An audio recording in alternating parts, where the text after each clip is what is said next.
Hello guys, कैसे हैं आप सब। मैं आशा करती हूँ आप सब बहुत अच्छे से होंगे और स्वागत है आप सभी का फिर से एक बार मेरे यूट्यूब चैनल पे। और मेरे चैनल का नाम है कुक विद गुंजन। और मैं बना रही हूँ यहाँ पे आलू और चना की सब्जी, और इसे मैं बना रही हूँ डिनर में। और जिस दिन भी मैं चना की सब्जी बनाती हूँ, मुझे चना की दो तरह की बनानी पड़ती है। एक तो मैं आलू मिक्स करके ग्रेवी वाले बनाती हूँ, और दूसरा मैं मसालेदार चना बनाती हूँ, क्योंकि आलू जो है मेरे हस्बैंड खाते नहीं हैं और मेरे बेटे को आलू पसंद नहीं है। इसलिए अपने बेटे और हस्बैंड के लिए मैं सूखे चना की सब्जी बनाती हूँ, और मैं थोड़ा ग्रेवी वाले सब्जी बनाती हूँ। जागृति को, मेरी लड़कियों को, बेटियों को जो है ऐसी सब्जी पसंद है। और ये सब्जी मेरी बेटी जो जागृति, उसे बहुत पसंद है। उसी ने फ़ोन की थी कि आज आलू चना की सब्जी बना लो। उसने दो ऑप्शन दिए थे, या तो आलू छोले बना लो या तो आलू चना। तो मैंने चना भिगो दिए थे 2-3 घंटे के लिए, थोड़ा सा गुनगुना पानी में। उसके बाद उसे मैंने नमक डाल के आलू और चना को उबाल लिया था, और सारे मसाले के साथ मैंने बना लिए थे, बेसिक के मसाले के साथ। और ये खाना बनाने के बाद का मेरे किचन का कुछ नज़ारा है। हे भगवान, कितना फैल जाता है। और इसे मैंने ही, ये जो आप हालत देख रहे हैं, ये इसका करता धरता मैं ही हूँ, किसी और ने नहीं किया है। बस पता नहीं, मैं कुछ ज़्यादा ही बिखेर देती हूँ किचन को, मुझे लगता है ऐसा। और सही है, देख ही रहे हैं आप सब जो मेरे काउंटर का हाल है। तो मुझे अभी रोटी बनानी है, बाकी तो खाना बन चुका है मेरा, जो भी मुझे बनाने थे। तो यहाँ पे मुझे बनानी थी रोटी, लेकिन मैंने सोचा कि पहले यहाँ पे रोटी बनाने लायक थोड़ी स्थिति तो पैदा करूँ, नहीं तो बहुत ही मुश्किल होगी। सामने का भी कोई चीज़ दिखता नहीं है और जगह भी नहीं बनती रहती है। तो मैंने काउंटर की सफाई कर ली, और यहाँ पे बची है दिन की दाल, तो मैं जो फीडिंग करूँगी उसके खाने में मिला देती हूँ, तो ये ख़राब नहीं होगा, इस तरह से काम आ जाएंगे। और ये कुछ आलू हैं जो थोड़े से ख़राब हो गए हैं, प्याज के छिलका वगैरह, तो इसे मैं रखूँगी बाहर, गाय खा लेगी। क्योंकि इसे हम डस्टबिन में डालते हैं तो फिर वो पन्नी के साथ चबाने लगते हैं, और बहुत सारे गाय के मतलब जो पेट से पन्नी वगैरह भी कई बार निकलता हुआ मैंने रील में देखी है। तो इसलिए मैं ऐसा करती हूँ, जो भी गाय के खाने पीने का सामान होता है उसे मैं बाहर रख देती हूँ। और ये जो बिल्ली है, जिसे मैं कुन्नी बुलाती हूँ, ये आगे पीछे, मैं जहाँ भी जाऊँ ये मेरे आगे पीछे घूमती रहती है। और यहाँ काउंटर की सफाई होने के बाद मैं चढ़ा रही हूँ तवा, और बना कर रही हूँ रोटी बनाने की तैयारी। रोटी मैं सिर्फ अपने बेटे के लिए ही बनाऊंगी, क्योंकि अपने हस्बैंड के लिए आज मैंने चावल ही बना ली थी। कई दिन से वो लगातार रोटी खा रहे थे, तो मैंने सोची कि आज उनके लिए मैं चावल ही बना देती हूँ। तो इसीलिए मुझे यहाँ पे सिर्फ अपने बेटे के लिए रोटी बनानी थी, तो मैंने फटाफट रोटी बनाना स्टार्ट कर दी। यहाँ तक तो मुझे आटा नहीं गूंदना था, लेकिन थोड़ी सी लापरवाही से मुझे फिर बाद में आटा गूंदना भी पड़ गया। तो इसीलिए, और जब मैं रोटी बना रही थी उसी समय जो है, रोटी बना ही रही थी, तभी मेरे हस्बैंड आ गए, क्योंकि उनकी स्कूटी की आहट मुझे सुनाई दिया। मेरे जो दोनों डॉगी है उनको तो कुछ ज़्यादा ही सेंस हो जाता है। तो पहले मैं बची हुई तवे पे मैंने रोटी डाल दी, और दिन की रोटी को तोड़ के मैंने डालने लग गई बाल्टीन में, ताकि वो भीग जाएगा थोड़ा सा, तो खाना जो है, खाने के साथ रोटी मिक्स हो जाएगी। और त्यों ही मुझे महसूस हुआ मेरे हस्बैंड के आने की। तो मैंने गेट खोली, और मैंने देखा वो खड़े होके बड़े इत्मीनान से दूसरी तरफ देख रहे हैं, क्योंकि हस्बैंड और मेरा बेटा दोनों एक ही साथ आया था।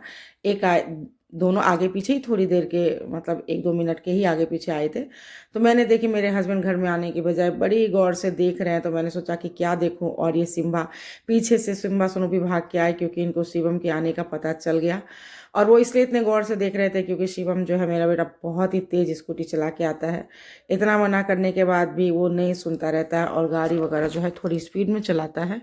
तो हस्बैंड मेरे बहुत गुस्सा करने लगे कि तू इस तरह से गाड़ी वगैरह चलाता है, नहीं सुनता है, पता नहीं अब कर भी क्या सकते हैं। और ये सिंहासनों पे कुछ ज़्यादा ही खुशियाँ। और ये आज के मेरे हस्बैंड का प्लेट है, और ये रोटी जल चुकी है।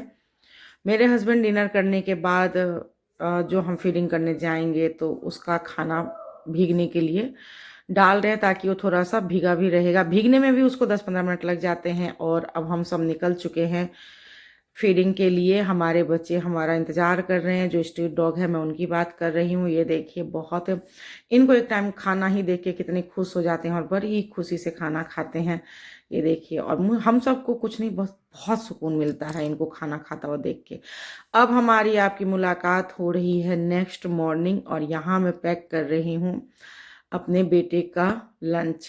और लंच देने के बाद ये मैं दिखा रही हूँ मेहंदी जो घोल रखी हूँ मैं 2 दिन से अपने बालों में लगाने के लिए।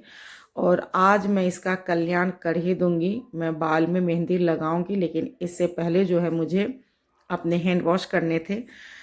तो उन सभी से पहले मैं करूंगी अपने गाने की शुरुआत। जो मुझे गाना सुनना बहुत पसंद है, कुछ चीज़ें मेरी लाइफ की बहुत पसंदीदा चीज़ों में है, जैसे कि गाना सुनना और मेहंदी, वो चाहे बालों में लगाना हो या हाथ में, मुझे बहुत बहुत पसंद है। और एक चाय पीना, चाय मैं तो पसंद से पीती हूँ, अगर मैं किसी और को भी पीते हुए देखती हूँ तो मुझे बहुत ही खुशी होती है। पता नहीं चाय को देखकर मुझे इतनी खुशी होती है कि मैं आप लोगों से बयान नहीं कर सकती लफ्ज़ों में। तो यहाँ मैं आगे किसी और काम के लिए बढ़ूँ, मैं यहाँ पे चला रही हूँ गाना। और यहाँ मैंने गाना चलाए थे प्यारे लाल जी के गाने। मुझे कोई भी पसंद आ जाता है, वो चाहे ब्लैक एंड वाइट के ज़माने का हो या आजकल का हो, बस सुनने में सुकून और अच्छा लगना चाहिए। और गाना जो है मेरी ज़िंदगी का बहुत अहम पार्ट है।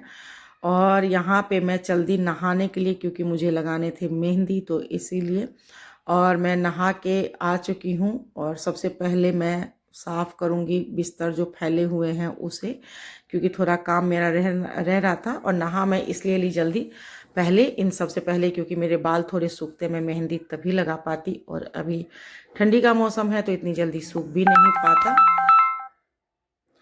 तो यहाँ मैं नहाने के बाद जो है अपने बिस्तरों को सही कर रही हूँ। बिस्तर ज़्यादातर मेरी बेटी रूपल है वही करती है, क्योंकि मुझे डबल बेड वगैरह का बिस्तर काफ़ी समय से आदत छूट गई है, तो मैं नहीं करती हूँ, बच्चे कर ही देते हैं। तो आज वो बिस्तर साफ़ किए बिना ही सो गई थी। और ये देख रहे हैं मेरे कुन्नी को। उसके बाद मैं छत पे आके अपने सारे कपड़े लगा लिए थे, और मेरा एक बिल्ला था काला कलूटा, और पता नहीं कहाँ चला गया। 10-11 दिन हो गए, मुझे बहुत याद आ रही है उसकी। क्या करूं, जगह जगह ढूंढ के आ गई गली कूचों में, पर पता नहीं वो क्यों निर्मोही कहाँ चला गया। उसे पता है कि मुझे उससे बहुत प्यार है, और बहुत छोटे से मैंने उसे पाला था, फिर भी वो पता नहीं क्यों भटक गया है। और एक बार तो वो 4-5 दिन में आ गया था, तो मुझे लगा इस बार भी आ जाएगा, पर वो आज 11-12 दिन हो चुका है वो नहीं आया। और मुझे बहुत याद आ रही है उसकी, मुझे बहुत दुख भी हो रहा है। और यहाँ मैंने थोड़े बाल मेरे सूख गए तो मैंने कर ली कंघी, क्योंकि मुझे लगानी थी मेहंदी। और आ गई हूँ मैं जगह पे अपने बालों को मेहंदी लगाने के लिए। और टाइम हो रहा था यहाँ 2 बजे का, और मैं सिर्फ 2 घंटे ही रख पाती।